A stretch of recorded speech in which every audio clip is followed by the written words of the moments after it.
기도하시고 말씀 연구할게요. 하나님 아버지, 저희가 오늘도 말씀으로 우리에게 임하실 성령님을 기다리며 말씀을 납니다. 성령님께서 저희 속에 역사하여 주셔서 저희의 이 둔한 머리와 또 이 너무 약해진 이 마음을 좀 깨워주시고 또 그 안에서 저희가 움직일 수 있도록 능력을 허락하여 주시옵소서. 저희의 구원 온전히 성령님의 능력으로 임하는 것이니 저희 그것을 믿고 간구드리오니 저희의 기도에 응답해 주시옵기를 사랑이 많으신 예수님의 이름으로 아버지께 간절히 기도드리옵나이다. 아멘. 우리가 오늘도 이제 말씀을 열어서 성령 사실은 초대교회 때 행하셨던 그것은 눈에 보이는 기적이었잖아요. 사실 지금 우리에게 주시는 그 기적이 더 큰 기적이에요. 보이지 않는 우리의 마음을 변화시켜 주시는 거니까 사실은 그 경중으로 놓고 보면 굉장히 큰 은혜죠. 능력이고. 오늘은 우리가 저번 시간에 이어서 이제 이 복음서를 계속 공부하는데 오늘은 특별히 예수님께서 이제 그 변화산 사건 여러 가지 말씀을 하신 후에 나오는 이제 행하신 일이 있어요. 근데 이 사건들은 요한 복음에만 나와 있어요.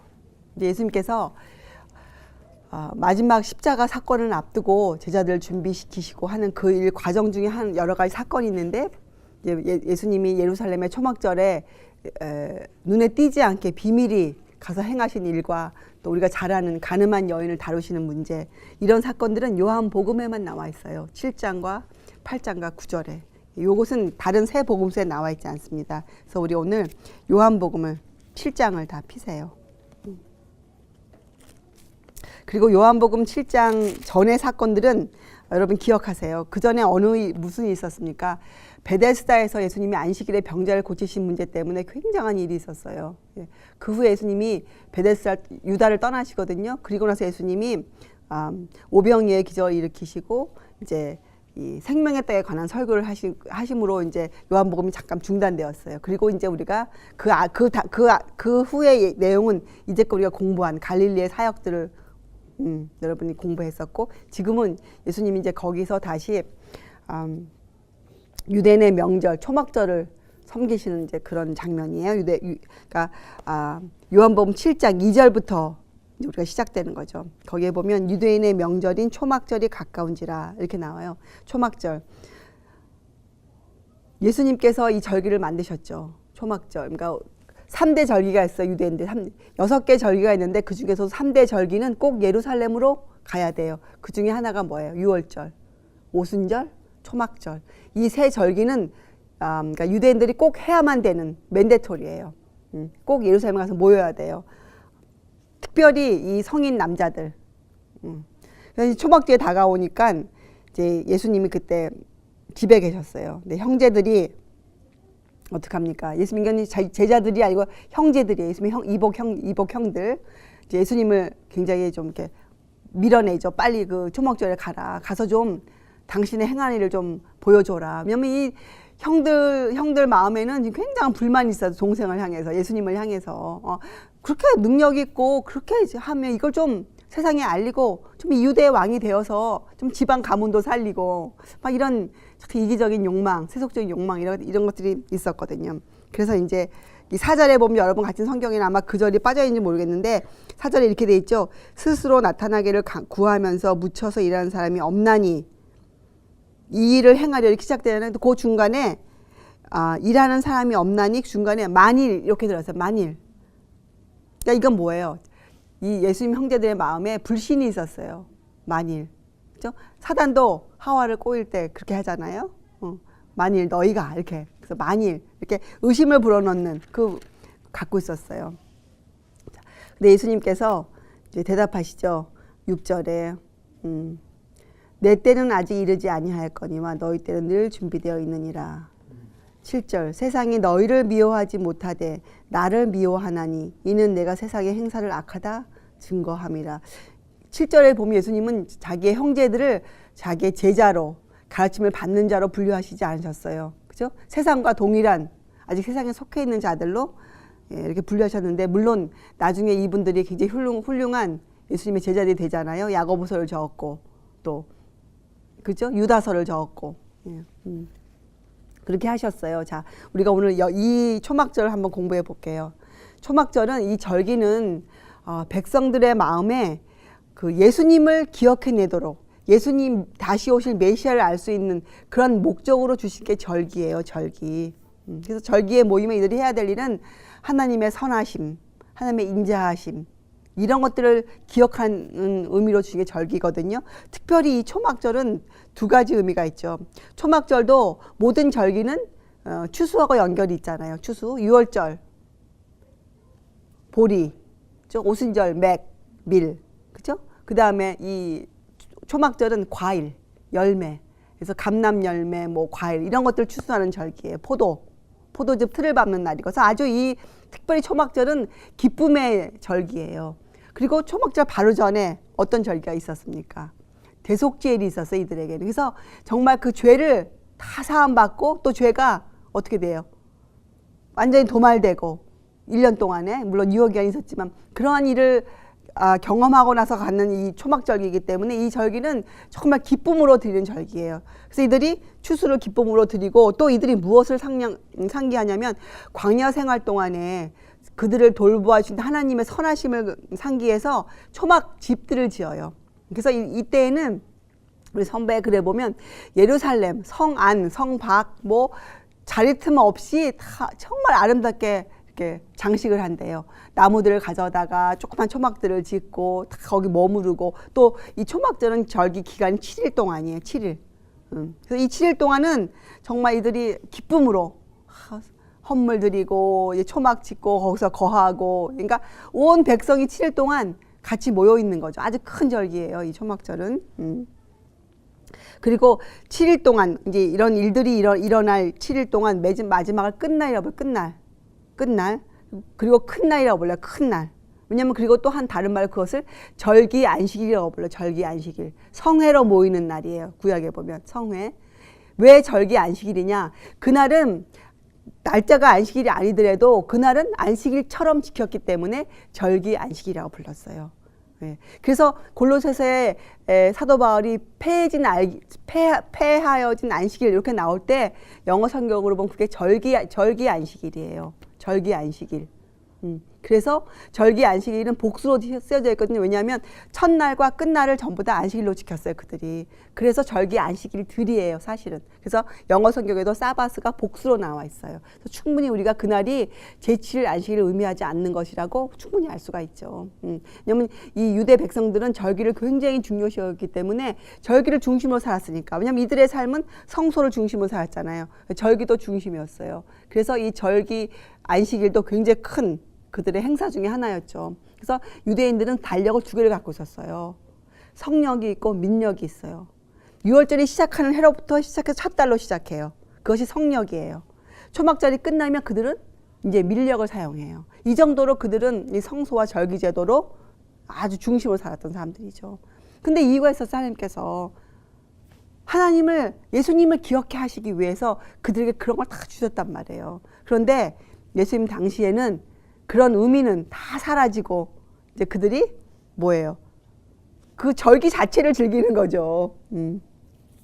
자, 그런데 이 광야 생활 동안에 있었던 몇 가지 사건을 그들이 기념해요. 이 초막절에.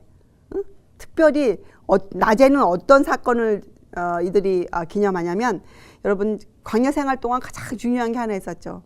광야에서 가장 필요한 게 뭡니까? 물이에요. 물. 그런데 그들이 물을 어디서 얻었어요? 바위를 쳐서 거기서 물이 나왔죠. 그건 뭘 상징해요? 침을 당하신 예수님. 예수님이 십자가에 돌아가셔 침을 당하시고 나서 우리에게 생명수를 주셨잖아요. 말씀으로. 그죠? 그 예수님 자신이 말씀이었고. 그래서 이런 걸 상징하는 그런 광야 생활의 반석에 침을 당한 사건을 이들이 초막절에 그런 일을 행했어요. 근데 그걸 선배 글에 보면 또 유대인들의 어떤 이런 관습을 적은 책들을 보면 이렇게 정했대요. 그날은 기드론 시냇가에 가서 이들이 항아리에 물을 퍼와요. 항아리에.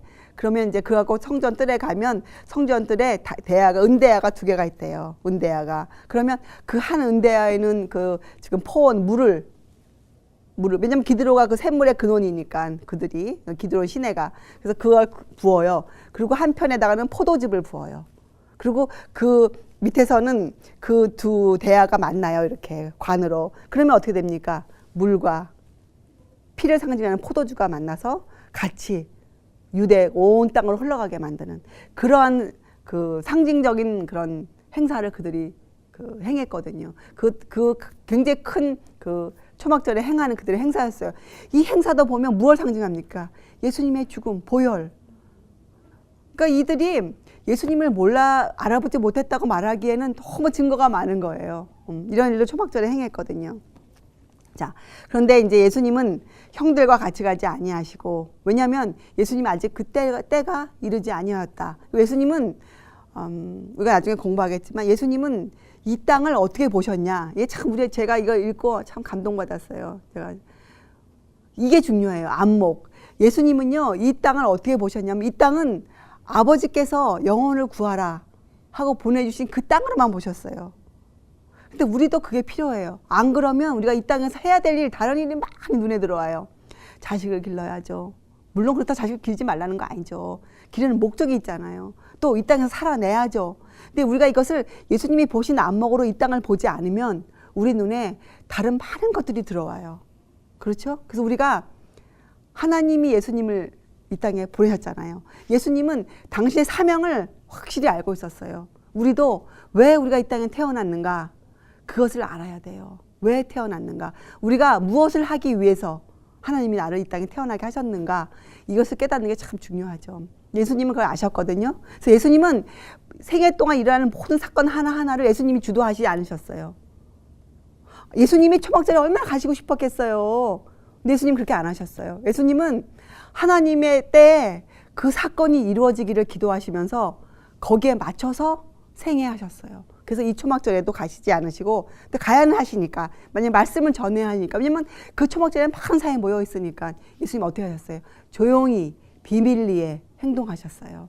그래서 비밀리 예수님이 이제 초막절에 가셨어요. 그러니까 아무도 예수님이 초막절에 온 줄 식구들도 모르고 있었죠. 자, 그러한 때예요. 여기 14절에 보면 이미 명절의 중간이 되어 예수께서 성전에 올라가사 가르치시니, 예수님은 정말 마음에 이 성령의 불, 가르쳐야 되는 것, 백성들 경고해야 하는 것, 이게 얼마나 뜨거우셨겠어요. 그것 때문에 오셨으니. 그래서 이제 교훈을 하셨는데, 우리가 오늘 여기서 알아야 될 교훈이 요한복음 7장 17절의 말씀을 우리가 이해해야 돼요. 이게 무슨 말인가 도대체. 사실 제가 예전에 이런 말 이해 못했거든요. 17절 이거 보세요. 사람들이 예수님의 가르치심을 보고 너무 놀랐어요. 아니, 이런 무식한 사람이. 근데 이들이 갖고 있는 기준의 무식은 뭐냐면, 예수님은 침례요한과 마찬가지로 랍비들의 학교에서 이스라엘의 그 역사나 이스라엘 이런 종교를 공부하지 않으셨거든요. 그래서 이 랍비들의 기준으로 보면 예수님은 무식한 자예요. 근데 예수님이 이 초막절에 가르칠 때 보니까 그 권세가 하늘에서 온 권세거든요. 예수님이 가르치시는 그 가르침의 범위가 하나님의 권위거든요. 이 사람이 너무 놀란 거예요. 랍비 학교도 다니지 않은 저자가. 그렇게 하고 웅성웅성 거릴 때 16절과 17절 말씀하셨어요. 예수께서 대답하여 가라사대. 그러니까 유대인이 묻는 질문에 대답하신 거죠. 저자가 이러한 하나님의 섭리를, 뜻을 어떻게 알아? 우리도 배워서 아는데. 아니, 어떻게 알지? 그리고 자기네가 모르는 것도 알아, 예수님은. 그럴 때 예수님 하신 답이 이렇게 하셨어요. 내 교훈은 내 것이 아니요 나를 보내신 이의 것이니라. 근데 그 증거, 우리가 그걸 어떻게 알 수 있느냐? 17절. 사람이 하나님의 뜻을 행하려 하면 이 교훈이 하나님께로서 왔는지 내가 스스로 말함인지 알리라. 스스로 말하는 자는 자기 영광만 구하되 보내신 이의 영광을 구하는 자는 참되니 그 속에 불의가 없느니라. 이 말씀을 좀 이해해요, 우리가. 이거 뭐냐면 우리가 앞으로 전도 사업하거나 우리 생애를 살 때 우리한테 이런 분간이 필요하거든요. 우리가 분별력이 정말 필요해요. 분별력. 우리가 어떤 것을 어떻게 취급해 줘야 되느냐. 이것은 악한 일이냐, 이것은 선한 일이냐, 또 이 사람이 진정 회개한 사람이냐, 우리가 이 사람을 어떻게 전도해야 하느냐, 이런 모든 부분에 이제는 우리가 우리의 충동으로, 그렇죠? 하는 사람들이 아니에요. 왜냐하면 우리 자신의 인생의 목적이 이제는 우리가 예수님처럼 우리가 태어났구나. 나는 좋은 학교 가고 나는 이렇게 잘 살아야 돼. 그게 전혀 아니에요. 이제 우리가 태어난 목적은 예수님 가졌던 그 목적. 하나님 나를 이 땅에 태어나게 하신 이유, 특별히 이 시대에 그 이유는 목적은 뭐예요? 하나님의 전도자로 삼기 위해서. 내 인생의 목적은 나는 이제 이 땅을 바라보는데 나의 안목은 이 땅의 것이 아니에요. 하늘의 것으로 바라보는 하늘의 사명으로 내가 이 땅에 태어났구나. 이런 우리의 각오가 있다면 우리에게는 이런 분별력이 필요해요. 전도할 때도 이제는 내가 내 기분 따라서 이것이구나. 이게 아니에요. 하나님 이것입니다. 그런데 내가 이것을 어떤 사람에게 어떻게 전해야 될까요? 도대체 주님의 시간 중에서 내가 이 말을 할 때는 언제입니까? 이런 것들 우리가 물어봐야 돼, 주님께. 우리가. 그래서 이 말씀을 그러는 사람에게 주신 교훈이 이거거든요. 그렇잖아요? 이건 뭡니까? 우리가 하나님의 뜻을 이해하잖아요. 우리가 이런 목적의식을 갖고 있잖아요. 그럼 우리가 분간을 할 수 있어요. 어떤 걸 분간할 수 있느냐?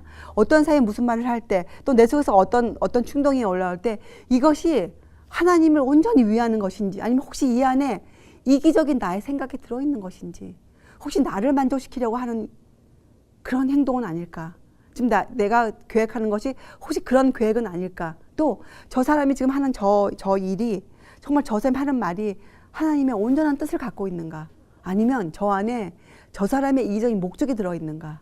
이런 것들을 우리가 분별해 볼 수 있어요. 그리고 우리가 그런 것들을 꼭 기도해야 돼요. 그죠? 우리가 오늘 설교에 들었지만 우리가 그거 뭡니까? 보면 아는 거. 그런 능력 있는 사람들이 아니잖아요. 거듭났어도. 그래서 우리가 부단히 기도해야 돼, 주님께. 이런 문제를 가지고. 하나님, 이것이 하나님의 뜻입니까? 아니면 내 생각입니까? 예, 하나님, 알려주십시오. 하고 우리가 말씀을 읽어야 돼요. 그럼 그 말씀에서 우리가 알아내는 것들이 있어요. 하나님 이러신 분이구나. 하나님 이런 목적 갖고 계셨구나. 그래. 그 목적에 내 뜻을 비교해보면, 이건 내 뜻에는 내 목소리가 들어있었다. 삼가자. 우리가 이렇게 되는 거죠. 이런 분간을 할 수 있는 사람이 되는 거예요. 우리가 이런 말씀 들을 때, 그래? 우리가 뭔가를 보면 딱 즉석으로 뜻이다. 아니다. 그거 아니에요, 우리는 그런 능력을 갖고 있지 않아요. 그렇게 살게 하시지 않으세요. 그렇게 살게 하면 사람들이 다 교만해져요. 그렇게 해주시지 않으셨어요. 우리는 부단히 기도해야 돼요. 하나님께.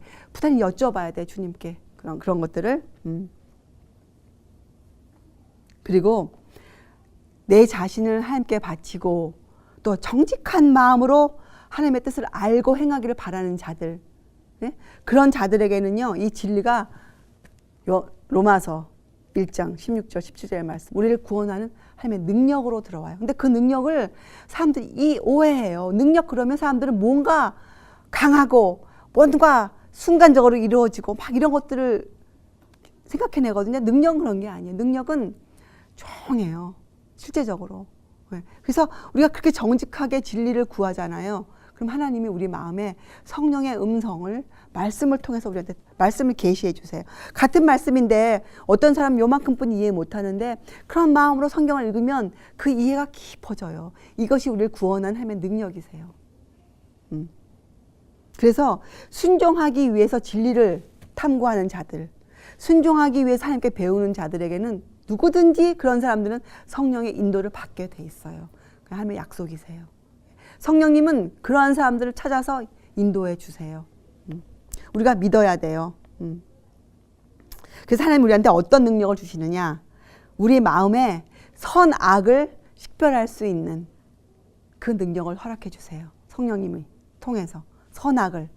이것은 그래서 우리의 기준이 바뀌잖아요. 우리가 예전에는 하나님을 잘 모를 때는 우리가 갖고 있는 선과 악의 기준은 우리의 기준이었어요. 신앙도 내 신앙의 기준으로 남을 판단하고 그건 판단이었죠. 근데 우리가 이런 정직한 마음으로 진리를 알기를 원하고 주님께 기도하면 우리가 선악을 분별할 수 있는 저 사람은 좀 기다려줘야겠다. 저 사람은 지금 악한 일을 하고 있다. 주님께 기도하자. 이런 우리가 그죠? 저 사람에게 지금 말해도 되지 않는다. 이런 말은 그저 내 감동에 내 충동에 불과하다. 이런 것들을 우리가 마음에서 분별할 수 있는 그 능력을 주신단 말이에요. 성령님이 우리에게 무슨 특별한 능력을 주시는. 근데 이게 가장 큰 능력이에요.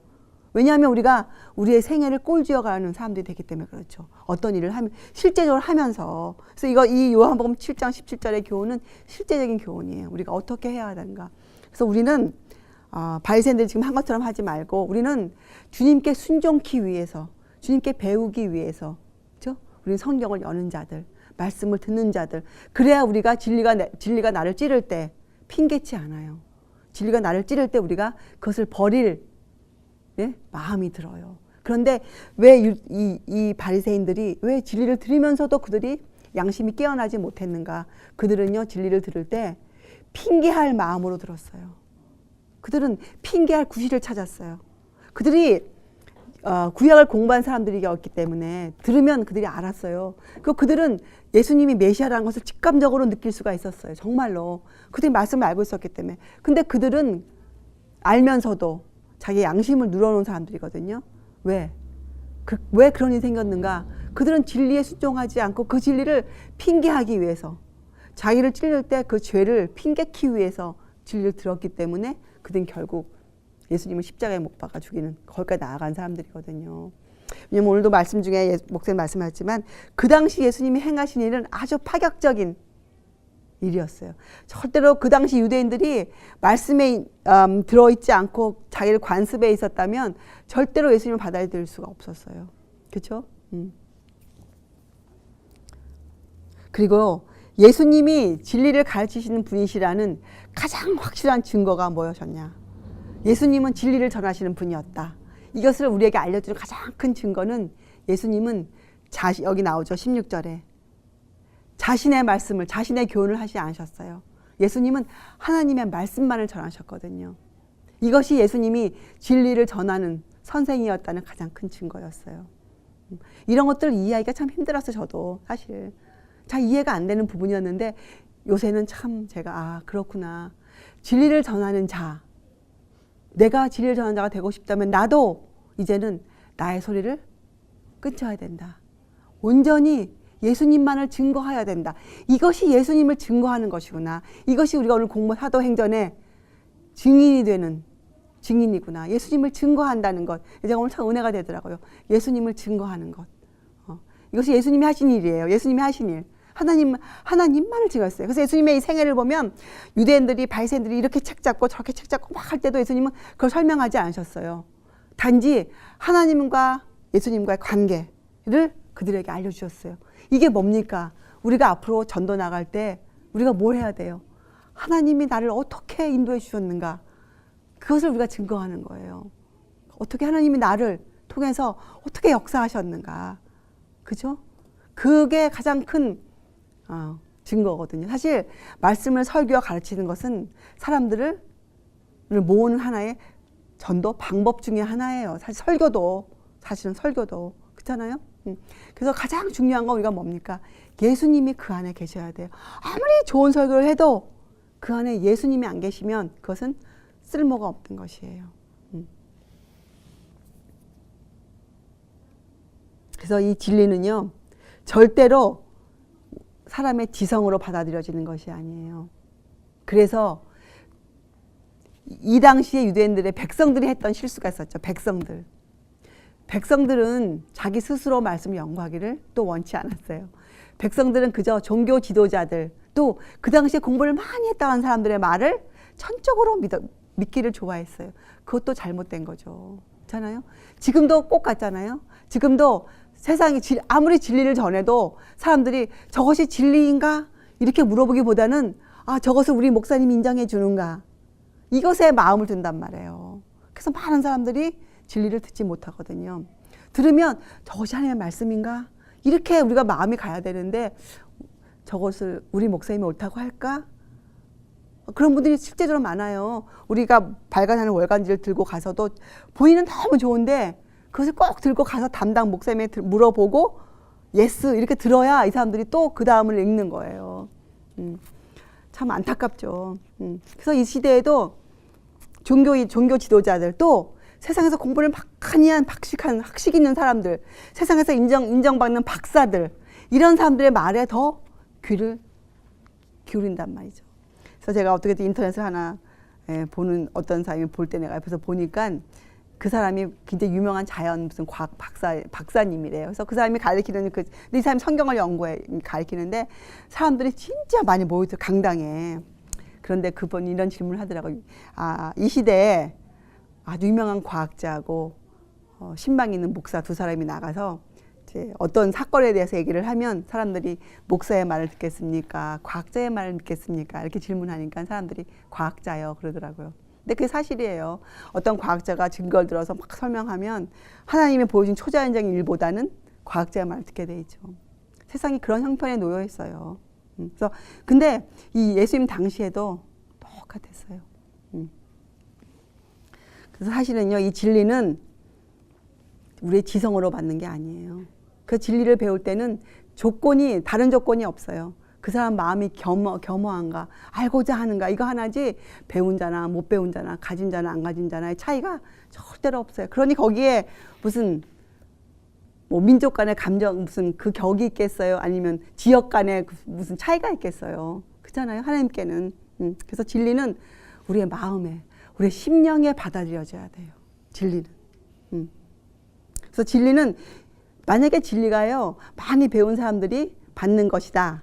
그렇게 되면 자만심이란 것은 진리를 이해하는데 방해가 되지 않을 것이에요. 그렇죠?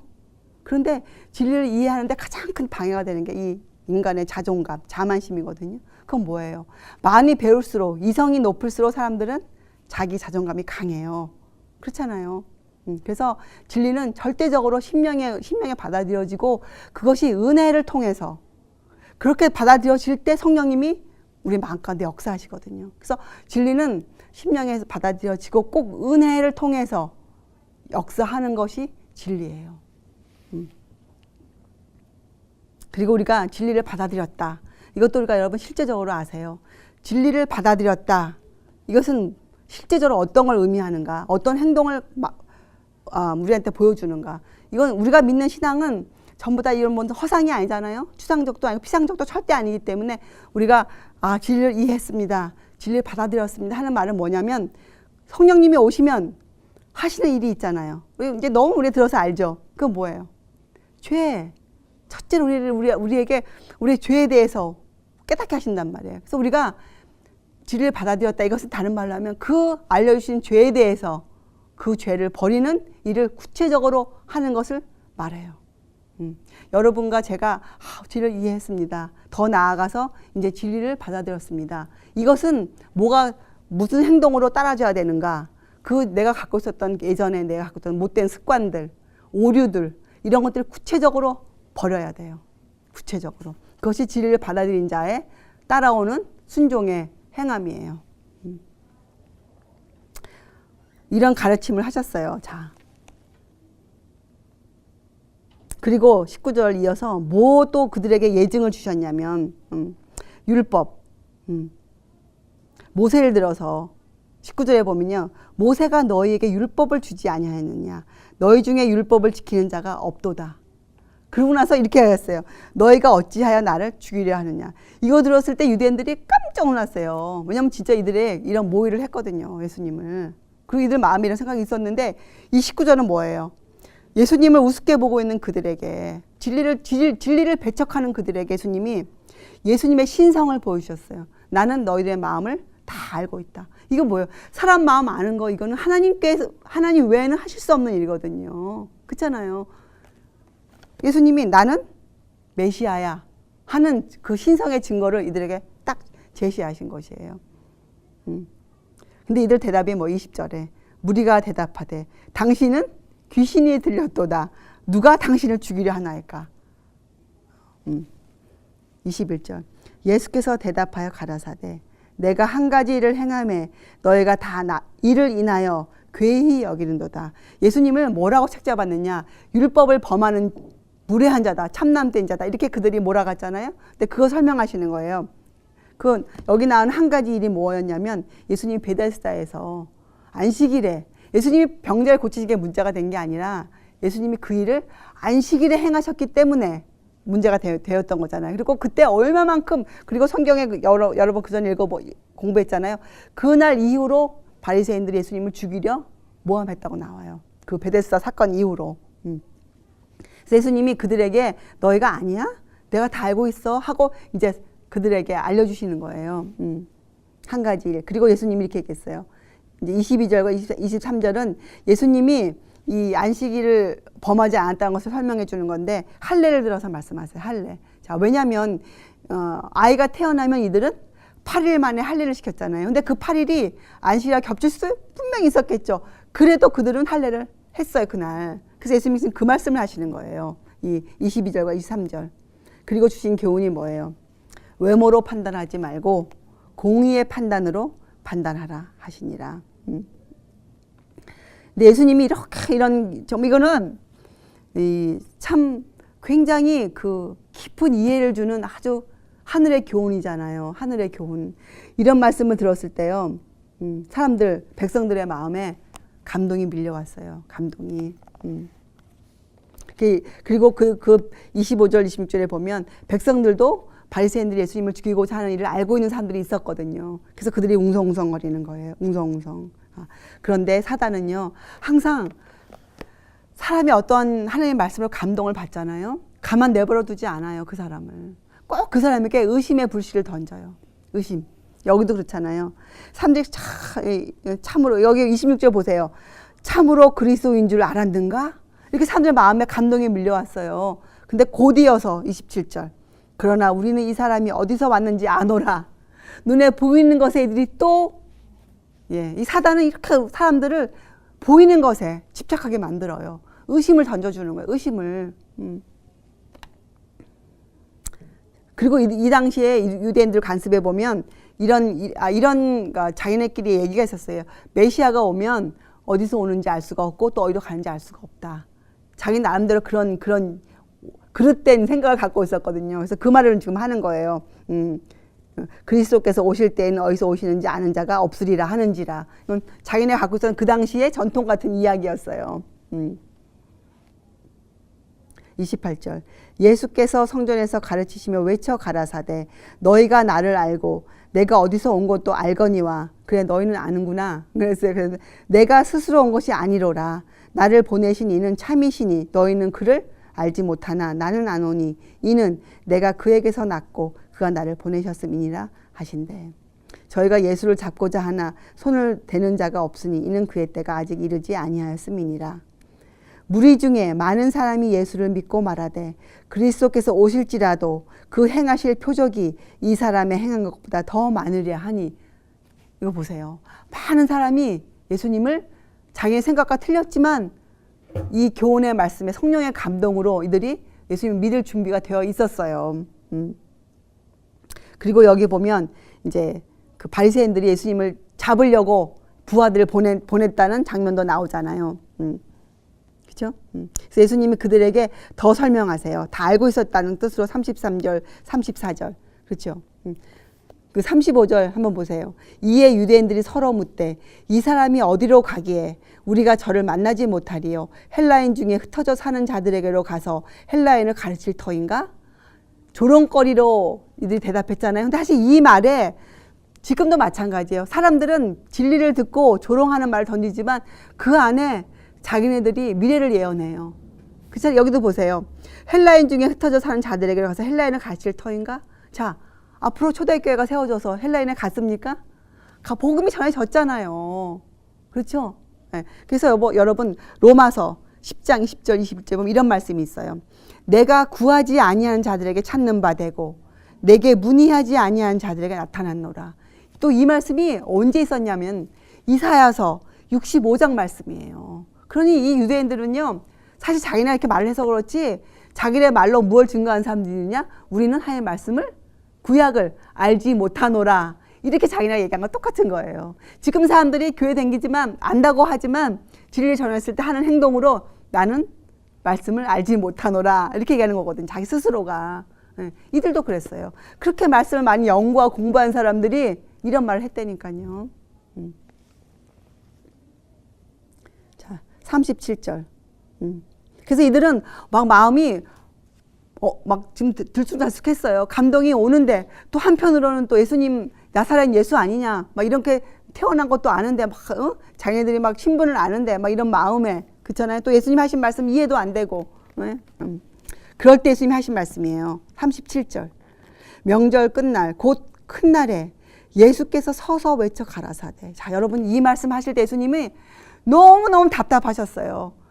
이제 예수님 곧 이제 십자가 가셔야 되는데 진리의 말씀을 전해도 이들이 마음이 그렇잖아요. 감동을 받으면서도 따라오지 못하는 그 예수님이 얼마나 답답하셨겠어요. 예수님께서 왜냐하면 우리가 구원받는 길은 예수님이 전해도 우리가 전해도 다 한 가지 방법으로 진리가 전해지고 진리를 우리가 구원받거든요. 예수님이라서 이때 특별히 더 다른 무슨 방법을 갖고 계셨던 게 아니에요. 참 이게 구속의 오묘 아니에요. 예수님이 정말 답답하셨어요. 예수님이 명절 끝날 곧 큰 날에 예수께서 서서 외쳐 가라사대. 예수님이 그때 그 많은 사람들 앞에서요 조용히 계셔야 되는데 예수님이 서서 외쳐 가라사대. 서서 외치셨어요. 큰 목소리로 누구든지 목마르거든 내게로 와서 마시라. 나를 믿는 자는 성경의 이름과 같이 그 배에서 생수의 강이 흘러나리라. 예수님, 이거 이사야서에 나온 말씀 다 드리거든요. 근데 이 말씀을 예수님이 또 언제 하셨죠? 요한복음에서 한 사람에게 하셨잖아요. 운물가 여인, 그죠? 그 여인에게, 그죠? 내가 주는 이 물을 마시는 자는 영원히 목마르지 아니하리라. 그때 그 여인은 어떻게 반응했어요? 이들하고 틀렸죠? 그 여인은 어떻게 했어요? 그 물을 내게 주옵소서. 응? 그때 그 여인에게 예수님, 내가 그로라. 이렇게 알려주셨잖아요. 그렇게 하시고 싶었어요, 예수님이 여기서도. 네? 외치셨어요, 예수님이. 여러분, 이 생수, 생명의 강. 근데 제가요, 예전에는 몰랐었는데 제가 이 진리를 이해하고 하는 가지 그때 깨달은 게 내가 진리를 깨달아서 받아들이면 내 배에서 나에게서 이 생수의 강이 계속 저는 옛날 교회 다닐 때 계속 내가 받아야만 되는 줄 알았거든요. 이렇게 아니에요. 내가 진리를 깨닫고 받아들이면 내 속에서 말씀의 강이 생수의 강이 흘러나와요. 내가 그런 사람이 되는 거예요. 내가 그저 교회 다니면서 목사의 말 그것만 듣고 내가 그냥 만족하고 느끼는 사람이 아니라 내 안에서 생수의 강이 치료하는 강이 흘러나기 때문에 내가 그 일을 해야만 되는 사람으로 내가 변하는 거예요. 이게 너무 감사하더라고요. 그래서 여러분, 그런데 이 생수의 강이 우리에게는 어떤 말씀으로 와 있는가? 지금도 이 말씀이 유효합니까? 지금 우리에게도 외쳐 가라사대. 아마 지금 예수님은 이때 외치신 그 음성의 강도보다 지금은 훨씬 더 큰 강도로 외치시고 계실 거예요. 때가 다 되었기 때문에. 자, 계시록 22장 17절. 듣는 자도 오라 할 것이요. 목마른 자도 올 것이요. 또 원하는 자는 값없이 생명수를 받으라.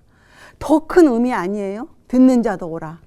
그렇죠? 목마른 자뿐만이 아니라 듣는 자도 오라. 원하는 자는 더없이 값없이 생명수를 받으라.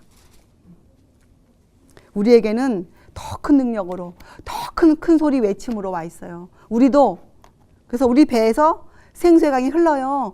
그래서 여러분 뭐예요? 이제는 우리가 예수님이 하신 일을 맡아서 우리가 그 일을 해야 돼요. 그래서 큰 소리 외침이에요. 정말로 이것은. 자, 그리고 39절 설명해 주셨죠. 이는 그를 믿는 자의 받을 성령을 가리켜 말씀하신 거리라. 여러분, 성령 세례를 받는다. 그게 바로 이거예요. 말씀의 이해, 진리를 이해해서 받아들이는 것. 그게 성령 세례예요. 진리를 이해하고 받아들여서 내 죄를 고백하고, 그죠? 내 죄를 버리는 것. 성령 세례예요. 자, 그랬더니 사람들이 이 사람은 선지자라. 이 사람은 그리스도라. 또 그럴 수가 있냐. 이 사람은 그리스도가 될 수 없다. 이 사람은 갈릴리 태생이야. 막 지금 시끌시끌해요. 시끌시끌해요. 바리새인들이 아까 하속을 보냈잖아요. 하속들을 부하들을 보내서 잡아오라고 그랬잖아요. 잡아오라고. 자, 그랬는데 안 잡아갔어요. 안 잡아갔어요. 이들이 절대로 그렇게 할 수가 없었어요. 왜냐하면 이 하속들은요, 예수님의 신성을 직접 보았거든요. 예수님의 권위를 보았거든요. 신성의 그 영광을 넘치는 예수님의 인성을, 그러니까 예수님의 사랑을 본 거예요, 이들은. 그래서 그냥 빈손으로 갔어요. 빈손으로. 자, 거기에 대한 말씀이 이제 48절. 그죠? 47절에 바리새인이 대답하되 너희도 미혹되었느냐? 그렇죠? 그리고 더 기가 막힌 건 이들이 이제 막 예수님을 그렇게 책 잡고 하는데 50절. 그 중에 한 사람 곧 전에 예수께 왔던 누구요? 니고데모가 저에게 말하되, 니고데모가 예수님을 옹호하고 나섰어요. 아마 이때 바리새인들이 그 안에서 굉장한 분이 일어났을 거예요. 감히 네가 자기 중에 한 사람이 지금 예수님을 옹호했다는 이 자체가 이들에게는 굉장한 자존심 상한 일이었거든요. 그래서 그들이 각자 화가 나서 그만 그들의 회의가 어떻게 해요? 뿔뿔이 흩어져 버렸어요. 그래서 53절 다 각각 집으로 돌아가고 예수는 감람산으로 가시다. 자, 예수님은 기도하러 감람산에 다시 가셨어요. 기도하시러.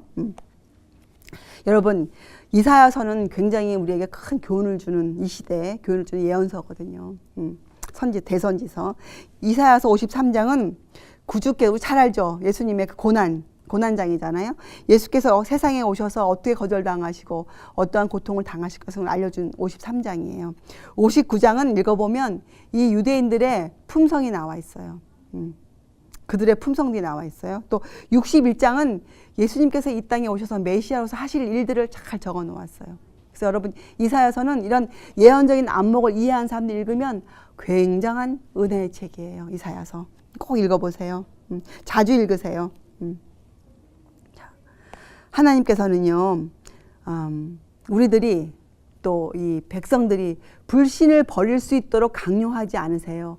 불신을 버릴 수 있도록 어떤 큰 능력을 행하시지 않으세요. 그죠? 우리를 예수님 하신 일은 다 말씀으로만 하세요. 그죠? 여러분 보세요. 천지를 창조하실 때 뭘 하셨어요, 예수님? 말씀으로 했잖아요. 그래서 말씀 외에는 더 큰 능력이 세상에 존재하지 않아요. 말씀 외에는. 그래서 우리 앞에 빛과 어둠이 놓여 있고 우리 앞에 진리와 오류가 놓여 있어요. 이것을 선택하는 일에 있어서 하나님은 절대로 우리를 강요하시지 않으세요. 그러고요. 우리가 성경을 이 절과 절, 또 이 책과 저 책을 잘 비교해서 연구해 보면요. 시대가 틀려서 다른 말을 하는 것처럼 표면상으로는 보이지만 그 절과 절을 잘 연구해서 보면 굉장히 조화를 이루고 있어요. 이쪽에서 하신 말씀과 저쪽에서 하신 말씀이 그 사이에 굉장한 시간을 뛰어넘는, 공간을 뛰어넘는 조화가 이루어져 있어요. 그래서 스스로 결정할 수 있게 되어져요. 충분히. 그래서 여러분도 전도할 때 우리는 강요하는 전도를 할 수가 없어요. 내가 좋다고 저 사람이 좋은 건 절대 아니거든요. 저 사람이 이 말씀을 듣고 선택해야 돼요. 그들이 선택할 수 있도록 우리가 정말 전도를 잘해야 되겠죠. 그래서 아까도 얘기했지만 이 설교나 가르치는 것, 이것은 수단에 불과해요. 그죠? 그 사람이 그 능력을 받아야 돼요. 다 이거 수단이에요. 설교가 다가 아니에요. 가르치는 것이 다가 아니에요.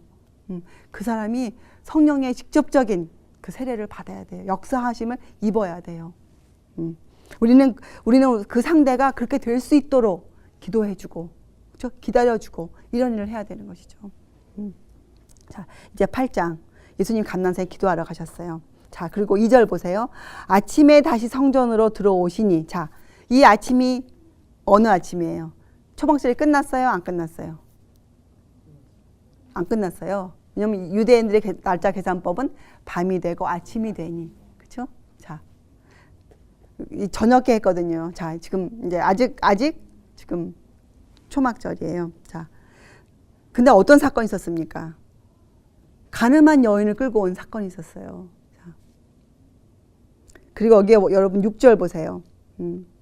저희가 이렇게 말하면 예수님을 지금 자꾸 예수님에 가서 이 여자를 돌려쳐 죽이는 것이 가합니까? 아닙니까? 이거 물어보는 이 이유가 6절. 저희가 이렇게 말하면 고소할 조건을 얻고자 하여. 그건 뭐예요? 예수님을 지금 어려움에 빠뜨리려고 지금 이들이 모략을 꾸민 거예요. 그렇죠? 이들이 지금 안 좋은 그 생각을 지금 해서 이런 일을 하는 거예요. 그렇게 하려고 이 여인을 데려왔어요.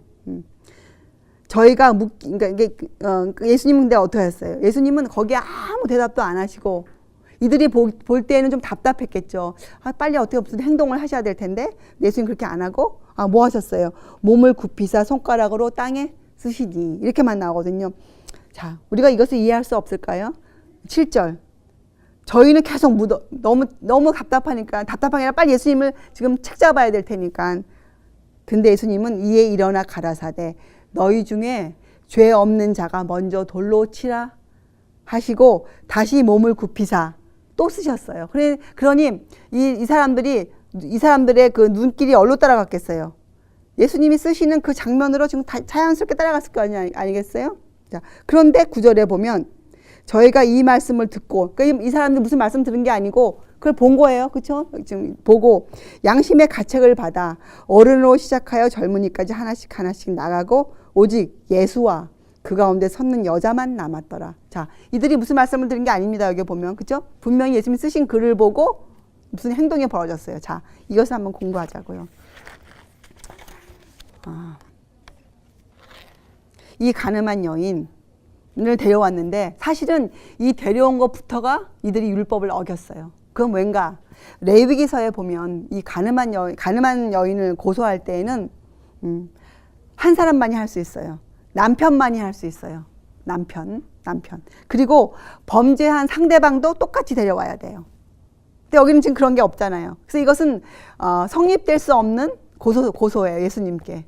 정말 예수님을 책잡으려고 그들이 꾸민 것이지 이것은 예수님을 이들 자신이 고소하려고 하는 고소한 자들이 법을 미리 어겼어요. 그래서 이거는 말이 안 되는 건데 예수님은 이것을 다 받아서 어떻게 했습니까? 땅에다 쓰셨어요. 근데 여기가 땅에 무엇을 쓰셨겠어요? 예수님이. 내용이 안 나오지만 예수님은 사람들의 생애를 아시는 분이에요. 그렇죠? 예수님은 신성도 겪고 계시니까. 예수님은 그때 그 여인을 끌고 온 사람들의 생애 가운데 숨겨져 있는 죄악의 비밀들을 땅에 하나씩 적으셨어요. 그리고 이 여인이 누굽니까? 이 가늠한 여인 누구예요? 이 여인은 뒤에 보면 나와요. 이름은 안 나오지만 이 책에 나오는 게 아니지만 이 여자가 누구냐면 이 여자는 막달라 마리아예요. 막달라 마리아. 우리의 선배의 글에 이 여인이 가장 예수님을 가까이 여긴 여인 중에 하나로 나오거든요. 그래서 이 여인은 막달라 마리아. 근데 여기 마리아를 잠깐 공부해 보면 막달라 마리아가 언제부터 예수님을 쫓아다녔는가? 이걸 또 이해해야 우리가 하나님의 사랑을 이해할 수가 있어요. 막달라 마리아는 7 귀신 들였다 나간 자로 나오거든요. 그래서 막달라 마리아가 옥합을 깨트려 예수님 섬기기까지에는 그도 똑같은 우리처럼 신앙의 경험을 해왔어요. 그가 갑자기 옥합을 깨트린 여인이 된 게 아니에요. 우리가 큰 믿음의 사람이 되기 위해서는 훈련을 받아야 돼요. 훈련. 마리아도 그 훈련 받았어요. 마리아가 이 사건 이후로 이 사건 이후로 정말 예수님을 가장 사랑한 여인 됐을 뿐이 없었어요. 이 사건이. 마리아는 왜 막달라 마리아가 되었는가? 마리아는 원래가 나사로의 누이였거든요. 이 마리아가. 그래서 원래 유대 사람이었어요. 근데 마리아가 굉장히 이쁜 여인이었어요. 마리아가. 그리고 마리아가 보면 그 유대인이었으니까 집이 베단이었잖아요. 그래서 그때 그 유대 장로 시몬 장로 기억하세요? 나중에 왜 그 잔치 벌이죠, 예수님을 위해서. 그 시몬 장로가, 그러니까 이것은 성경에 안 나와 있지만 우리가 충분히 말할 수 있는 사건인데, 이 시몬 장로가 이 마리아를 이제 겁탈했어요. 그래서 그 당시 마리아가 그런 가슴 아픈 사건이 있어서 막달라는 인생을 포기하고 베다니에서 살 수가 없었어요. 그래서 마리아가 막달라로 가요. 막달라는 갈릴리 지방에 있는 도시거든요. 왜 그러냐? 그 갈릴리 지방에는 로마 군대가 주둔하고 있었기 때문에 그 당시 그런 여인들이 많이 살았어요. 그래서 마리아는 인생을 포기하고 막달라로 갔어요. 그래서 이름이 막달라 마리아가 되었어요. 막달라 마리아. 그래서 불쌍한 여인이었죠. 예수님 그 여인의 그 마음을 아시고, 또 마리아는 이 예수님의 이 음성을 듣고 갈릴리에서 예수님이 쫓기 시작했거든요. 그게 누가복음 8장 2절에 나와요. 마리아가 그때부터 쫓았다. 누가복음 8장 2절에. 그게 2번째 갈릴리 여행 때예요. 예수님이. 그래서 예수님이 이 갈릴리에서 많은 영혼을 구하셨죠. 2번째 갈릴리 여행 때 예수님 말씀을 그 전부터 듣고 마음에 동의했다가 예수님 따르기 시작했어요. 마리아가. 그래도 마리아를 7번 자기의 그 죄를 버려야지 하면서 마리아가 7번 넘어갔다 돌아왔어요. 마리아가. 그리고 마지막으로 이것은 이 장로들의 꾀임에 빠져서, 그렇죠? 예수님을 책잡기 위해서 이 여인을 사용한 거예요. 충분히 그럴 수 있지 않았겠어요? 예수님 주변에 있는 여인을 그렇게 하잖아요. 사람들이 누구를 어려움에 빠지기 위해서는 그 주위의 사람을 사용해서 그 사람을 공경으로 몰고 가잖아요. 똑같이 해서 예수님께도. 예수님 주위에 여인들이 많이 따랐거든요. 그 중에서도 이런 일에 책 잡을 수 있는 아주 적격한 사람이 바로 이 막달라 마리아거든요. 마리아가 그렇게 살았었으니까. 그렇죠? 그래서 마리아를 이렇게 사용했던 거예요. 근데 이 마리아 보세요. 마리아는 눈을 감고 있었겠죠. 그렇죠? 이제 나는 죽었구나. 예수님 돌로 치라 했으니까 여기 내신 게 있잖아요. 먼저 돌로 치라. 그러니까 마리아는 이제 예수님도 그러셨구나. 나는 이제 죽는다. 하고 눈을 감고 눈물을 흘리고 있었을 거예요. 그런데 예수께서 일어나서 10절. 이거는 감동 없이는 읽을 수가 없어요. 예수께서 일어나사 여자 외에 아무도 없는 것을 보시고 이르시되 여자여 너를 고소하던 그들이 어디 있느냐? 너를 정죄한 자가 없느냐? 그때 그 여인 눈을 떴을 거예요. 얼마나 놀랐겠어요, 이 여인이. 그렇죠? 대답하되 주여 없나이다. 예수께서 가라사대 나도 너를 정죄하지 아니하노니 가서 다시는 죄를 범치 말라 하시니라. 자, 이 말씀을 들은 막달라 마리아 옥합을 깨트릴 수 있었어요. 그렇잖아요. 우리도 옥합을 깨트릴 수 있다니까요. 우리의 생애에 숨겨진 죄악의 비밀들을 우리가 고백만 하면, 그죠? 우리가 그 고백을 하고 주님의 능력을 받아들이면 우리도 우리 생애 가장 중요한 옥합을 깨트릴 수 있어요. 12절 예수께서 또 일러 가라사대 나는 세상의 빛이니. 그리고 예수님이 계속해서 이 빛에 대한 또 강의를 계속하세요. 자, 우리가 아마 이것은 다음 시간에 해야 되겠죠? 시간이 많이 흘러서. 자, 예수님은요 이렇게 하셨어요. 참 우리하고 틀리세요. 과오를 범한 자들. 근데 이거는 이 과오가 보통 과오가 아니죠. 막달라 마리아는 정말 죄를 졌잖아요. 과오를 범한 자들이 타락의 길을 가도록 내버려 두지 않으세요. 그런데 만약에 우리가 전도하다가 이 과오를 범한 자들을 발견하고 이들은 우리가 전할 필요가 없다 하고 그들을 계속해서 내버려 두면 어떻게 해요? 그들에서 눈을 돌리는 자들은 예수님의 제자가 아니라고 그러셨어요. 그렇죠? 그리스도께서는 죄를 미워하시고 죄인은 사랑하세요. 근데 사람들은 어떻게 합니까? 죄는 사랑하고 죄인은 미워해요. 정말 그래요. 우리는 그렇잖아요. 그리스도인의 사랑은 비난하는 데는 느리고 회개하는 자를 분별하여 용서하고 격려하며 방황하는 자를 거룩한 길로 인도하여 그의 발이 그 길에 머무르도록 하는데 그의 발이 거룩한 길에 머무르는데 하는데 신속해야 한다. 그것이 그리스도인이라 이렇게 설명되어져 있더라고요. 우리는 또 회개하는 자를 분별해야 돼요. 우리가. 자, 우리가 이제 생명의 빛에 대해 다음 시간에 공부할 것인데 생명의 빛. 이 빛도 굉장한 의미를 갖고 있더라. 제가 읽어보니까. 이 빛에 우리가 무엇을 같이 상징으로 공부할 수 있느냐. 이 불기둥. 여러분 광야시대 때 구름기둥과 불기둥이 있잖아요. 이 구름기둥과 불기둥을 주님이 왜 주셨어요? 광야시대 때. 내가 너희와 함께 한다는 표징으로 그들을 보호해 주셨잖아요. 저도 보호 정도로만 알고 있었는데 그것보다 훨씬 더 큰 의미가 이 안에 들어가 있더라고요. 왠지 아세요? 불기둥, 불에 보면 빛이잖아요. 빛. 그렇죠? 하나님은 세상 초기부터 창조 때부터 어떻게 했어요? 맨 처음에 주신 게 뭐예요? 빛이 있으라. 빛이었어요. 하나님이 인간과 함께 계신다는 표시로 맨 처음 주신 게 빛이었어요. 빛. 그래서 여기서도 나는 생명의 빛이라. 빛을 말씀하셨어요. 빛. 그래서 이것은 왜냐하면 같이 우리가 하나다. 내가 너와 함께 있다. 임재의 상징을 주신 거거든요. 자, 여러분 이거 보세요. 태양계가 달과 별, 다른 행성들이 빛을 내잖아요. 빛을. 근데 그들이 그 빛을 자기 빛을 자기가 냅니까? 달빛이 아니잖아요.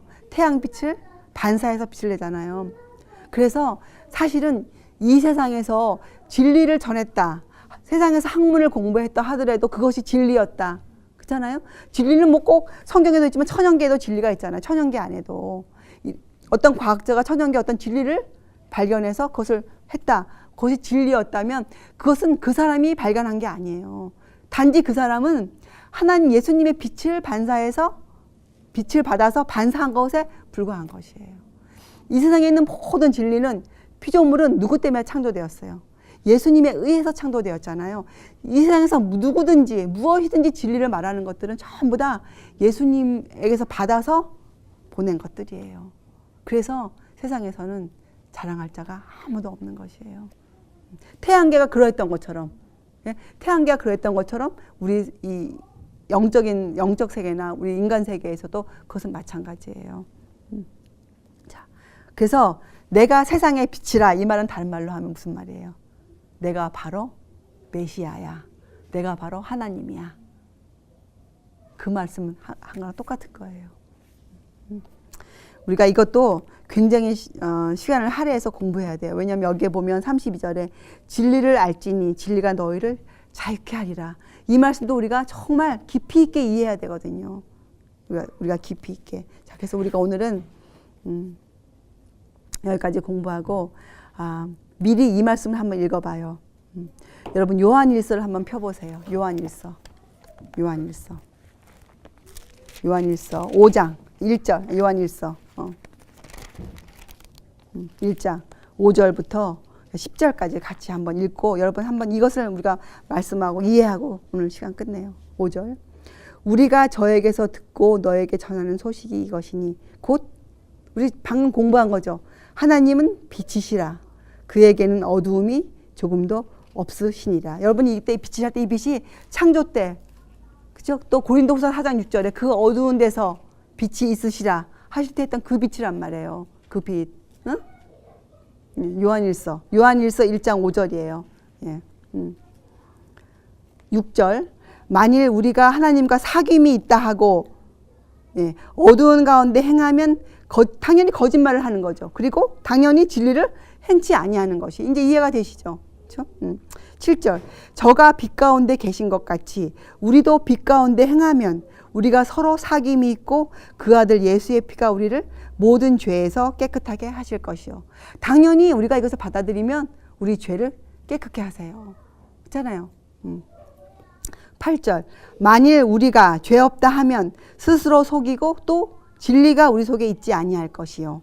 9절 만일 우리가 우리 죄를 자백하면 저는 미쁘시고 의로우사 우리 죄를 사하시며 모든 불의에서 우리를 깨끗게 하실 것이요. 이것은 구속의 과학이에요. 이건 과학적인 방법이에요. 그렇잖아요. 이건 하나님이 구원해 가시는데 아주 과학적으로 하시는 거예요. 이것이.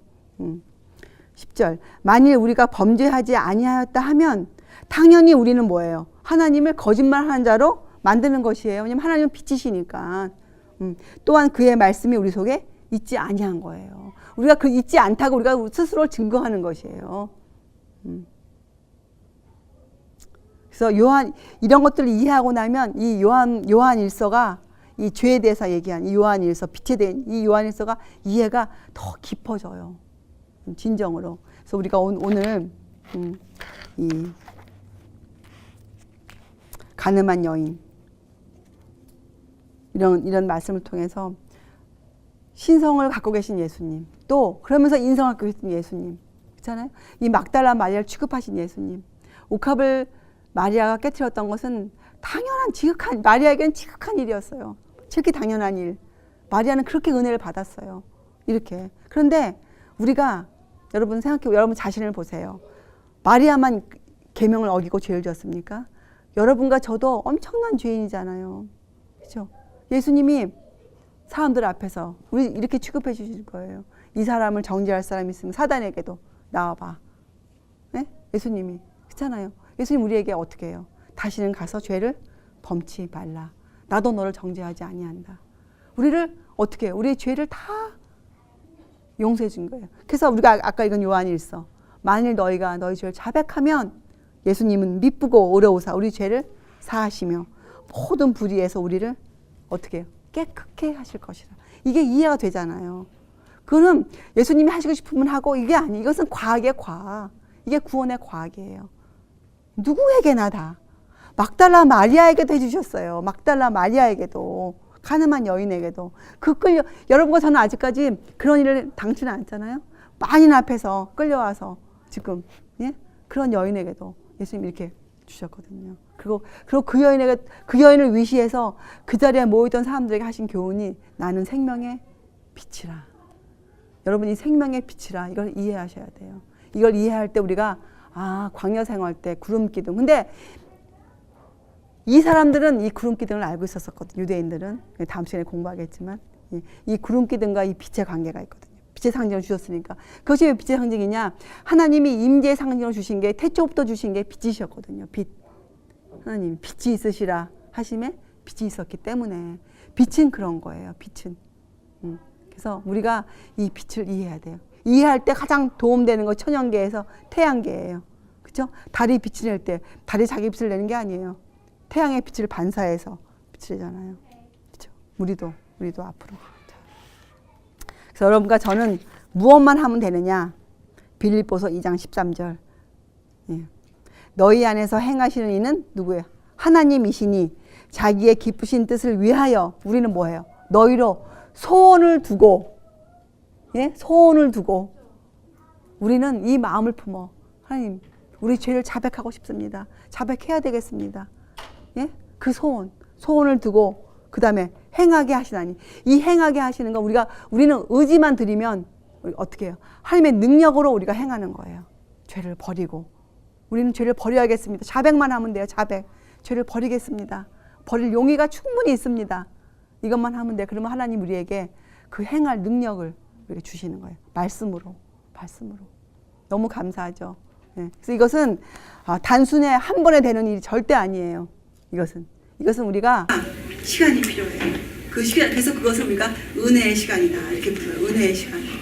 우리에게 생명 주신 것, 우리에게 목숨을 주신 이유, 이것 하라고 주신 것, 이것 하라고. 그래서 우리가 오늘부터 이제도 우리가 이것을 이해하고 해왔지만 오늘부터는 더 열심히, 더 깊게 여러분의 죄를 낱낱이 회고해보고 우리가 따져보고 버리고 이렇게 되시기 바랍니다.